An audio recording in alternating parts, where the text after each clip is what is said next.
Assalamualaikum warahmatullahi wabarakatuh. Saya Yudi Pramuko, tukang donat dari Padang YouTuber tertua di semesta. Alhamdulillah, wassalatu wassalamu ala rasulillah. Rocky Gerung, sang pendidik demokrasi kita, yang akhir-akhir ini makin masyhur setelah mengecam kebijakan presiden, dan dia mengungkapkan kekesalannya, kebijakan yang memihak dirinya sendiri dan tidak memihak rakyat itu sebagai bajingan yang tolol. Ini serangan yang paling mematikan dari Rocky Gerung terhadap politik dari Presiden Jokowi di ujung kekuasaannya.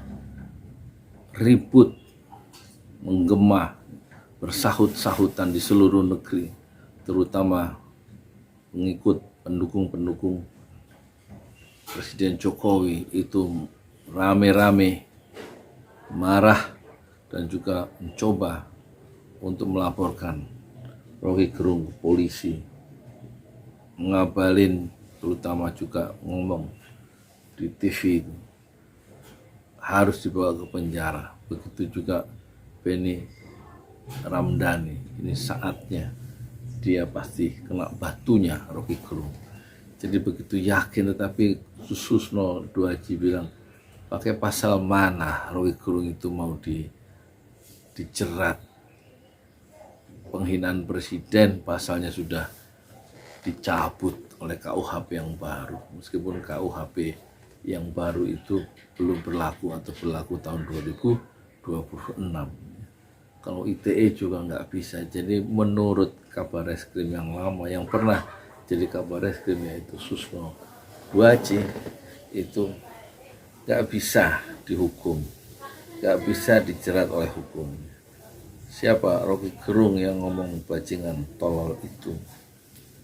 Dan dia sendiri, Rocky Gerung, bilang, ya, saya akan terus mengambil resiko untuk menjadi pendidik bangsa, apapun akibatnya. Jadi dia sudah nothing tulus, ya, dan dia sudah begitu kesal, ya, dengan kedunguan, ya, kebijakan politik pemerintah yang menurut dia dungu, dan rakyat buruh sudah meminta perubahan dari Undang-Undang Cipta Kerja misalnya, nggak dengar. Banyak hal-hal yang didiskusikan atau ditawarkan atau dituntut oleh rakyat itu tidak pernah didengar. Jadi dia tidak pernah didengar oleh pemerintah. Jadi Rocky Gerung merasa harus dipilih satu bahasa yang saya pilih sendiri dan tajam. Tampaknya frasa itu, bahasa yang dia pakai itu adalah bajingan yang tolol, dan tampaknya bahasa itu sangat menghunjam tiang istana, dan tiang itu bergetar kuat meskipun Presiden Jokowi mengatakan itu persoalan yang kecil dan dia tidak akan mempersoalkannya karena dia ingin bekerja. Ya, memang bekerja itulah kunci, ya, untuk memahami Pak Jokowi. Kerja, sehingga dikritik oleh Rocky Gerung. Yang diperlukan bukan kerja, tapi pikir. Dan menurut Erlangga Hartarto, katanya konon akan ada 54 proyek strategis nasional yang akan mangkrak, dan sebenarnya itu tidak boleh dibocorkan karena akan memberikan celah-celah, ya, atau panah-panah untuk dibidik para musuh politik dari pemerintah, ya. Masya Allah. Assalamualaikum warahmatullahi wabarakatuh. Saya mau mengunjungi makam Mayor Jenderal Kuller, ya, perwira yang memimpin ekspedisi militer pertama dalam perang Aceh 150 tahun yang lalu. Bismillahirrahmanirrahim. Tawakkaltu 'ala Allah, la haula wala quwata illa billah. Allahumma inni a'udzubika an adilla au dhalla wa azilla uzalla wa azlim au uzlam Oh, ajhala alayya. Mayor Jenderal Kohler. Tunggulah kedatangan tukang donat dari Parung.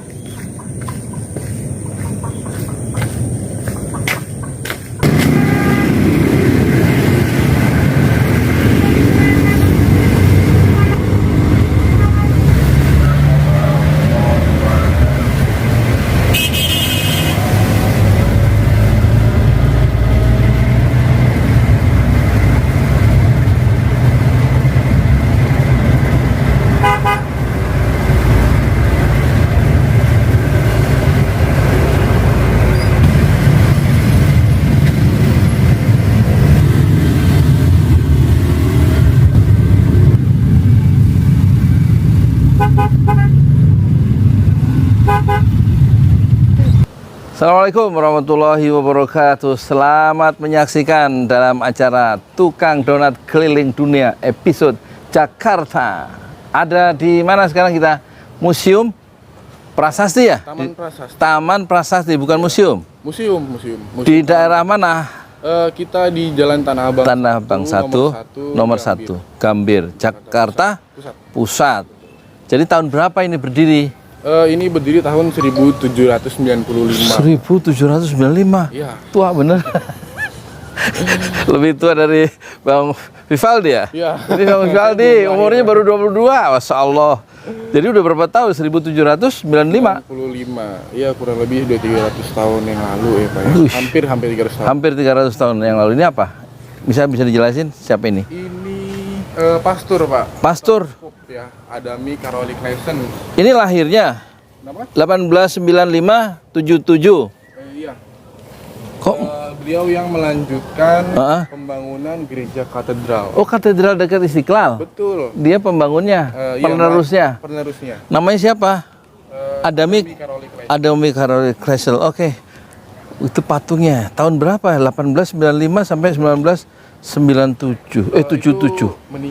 Meninggalnya. Jadi usianya 82 tahun ya. Namanya Adami Karoli Kleisen. Karoli Kleisen yang membangun penerus gereja katedral, gereja terbesar di Indonesia. Betul. Oke. Mana lagi kita ke ini, Mas? Ke mana? Jen Kohler.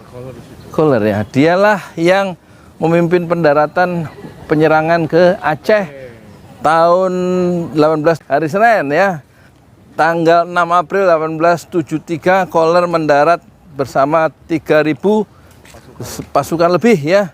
2.100 itu orang Eropa. Yang 1098 yang 2.100 orang Indonesia. Jadi orang Indonesia lawan Mujahidin Aceh. Oh ini Jenderal Mayor Kohler. Mayor Jenderal Kohler ya, Mas ya. Ini tahun berapa ini? Meninggalnya kalau nggak salah umurnya 55, ini nggak ada tahunnya, ya? Dia di belakang. Oh ini? Nah, ini Pak.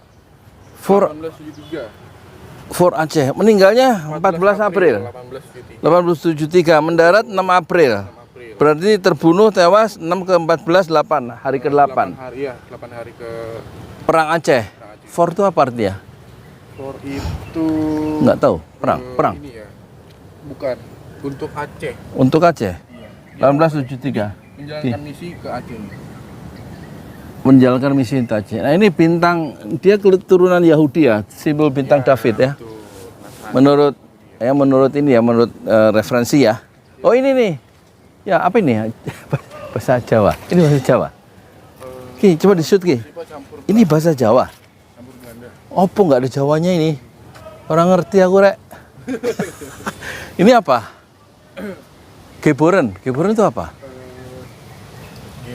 Oh ini Groningen, lahirnya dia di Belanda 3 Juli 1889. Dia ke India Belanda umur 22 tahun dan wafat atau tewas umur 55 tahun tanggal 14 April tadi. Dibunuh di bawah pohon beringin di samping Kohler itu ya. Iya, di mana katanya di Masjid Baitur Rahim. Baitur Rahman, bukan Baitur Rahim. Oke, kembali lagi kita. Kita ke Raffles ya Pak? Oke, sebentar. Iya. Benar. Inilah ya, ternyata penguasa itu atau jenderal-jenderal itu dia tidak abadi, gitu. Ketika dia punya kekuasaan dan dia kemudian memerangi Aceh, jadi namanya nama buruk yang dia tinggalkan sebagai seorang jenderal. Sementara mujahidin para pejuang Aceh memiliki nama harum karena melawan penjajah Belanda yang dulu diserbu oleh siapa? Kohler ya. Dia salah sasaran. Nggak tahu, memang sengaja. Nah, jadi kronologinya itu Gimana?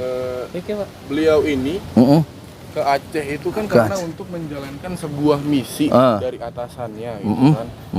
Untuk Menyerang keraton Sultan. Keraton Sultan, terus? Betul. Nah, dia beserta anak buahnya ke sana dan sudah memerintahkan anak buahnya ini untuk menyerang. Oh, ternyata ini nih. Sepertinya mungkin ini nih kerajaan keraton Sultannya. Terus? Tapi anak buahnya ini salah. Ternyata Salah? yang mereka serang itu adalah masjid yang sekarang nama masjidnya itu adalah Masjid Baitur Rahman. Jadi Nah, salah ya? salah. Ketika anak buahnya ini berhasil membuat jamaah-jamaah masjid itu yang mereka kira itu adalah prajurit-prajurit kerajaannya, si Kohler ini dapat laporan kalau sudah dihancurkan semua musuhnya. Dan Kohler itu mengecek ke masjid itu.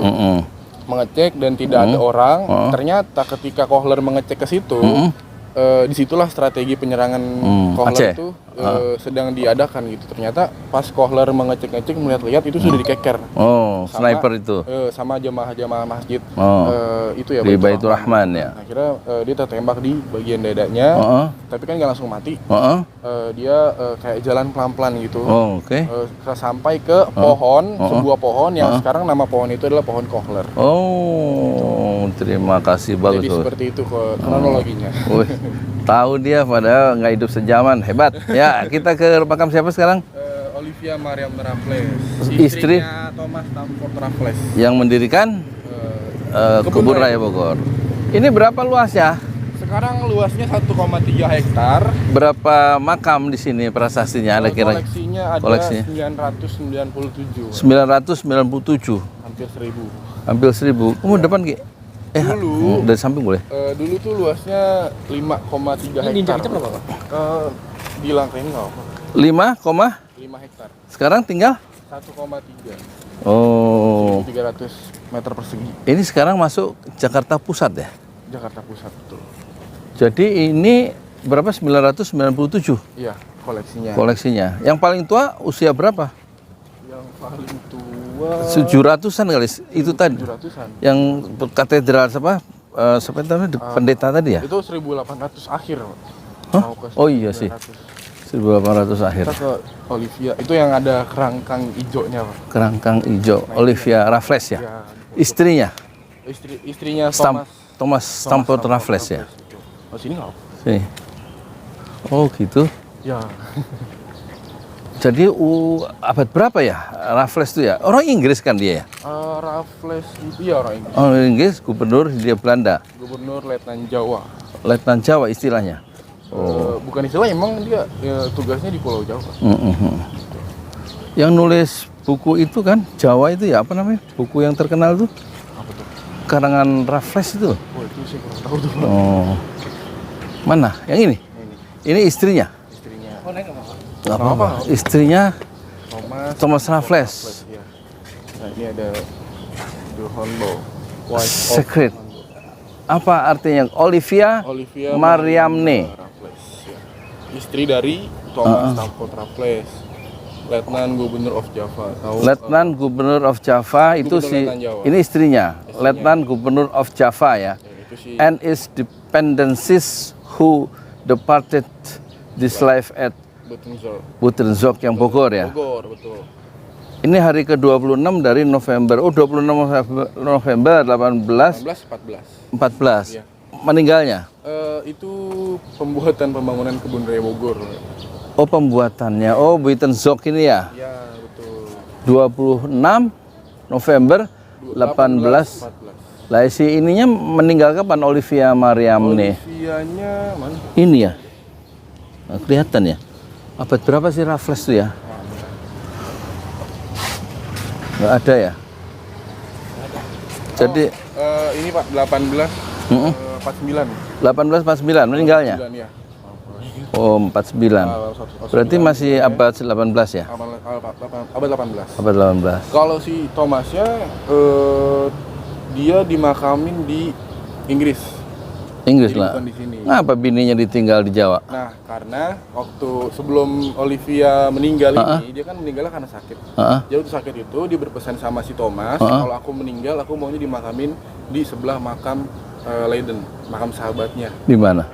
Leiden itu siapa? Leiden sahabatnya Olivia. Cewek. Cowok. Oh, cowok. Nah, itu kita nggak tahu Si Leiden ini siapa? apa sahabatnya Apa pacarnya? Nah, Apa selingkuhannya? tanda kutip ya. Kita kan nggak tahu hubungan mereka tuh zaman dulu kayak gimana. Tapi ini ada puisi yang dituliskan sama salah satu penulis di zaman Belanda itu ya, namanya Walter Scott si penulisnya. Itu memang Walter Scott. Inggris. Inggris. Inggris. Walter Scott orang Belanda. Oh, Belanda. Iya, jadi semasa waktu mereka bertiga masih hidup, Thomas, Olivia dan Leiden ini masih hidup, dia memang bersahabatan. Oh, gitu. Sahabat. Jadi kalau Thomas butuh nasihat atau butuh masukan tentang apa yang dia kerjakan, dia kan ini ya gubernur Jawa ya. Betul-betul. Nah, itu selalu minta saran sama si temannya si Leiden ini, temannya si Olivia. Si Olivia nih, si Betul. Leiden nih. Jadi Leiden ini kita masih misterius, siapa kan dia? Dia juga sebagai seorang dokter. Dokter. Oh. Ini. Dan pernah ditugaskan menjadi dokter kesehatan ke India. Tapi sampai di India si Leiden ini sakit, Pak. Terus? Sakit, harus dipulangkan ke Penang, ke Malaysia. Ya. Nah, di Malaysia tuh baru ketemu sama si Thomas dan Olivia. Sahabatnya. Jadi karena mereka bertiga memiliki umur yang sama, yang sepantaran gitu kan. Terus hobinya juga sama, keinginannya juga sama. Akhirnya memang sering banget ada perbincangan dan ngobrol-ngobrol gitu. Sampai akhirnya mereka bertiga itu bersahabat. Bersahabatnya. Ini ya? Ya.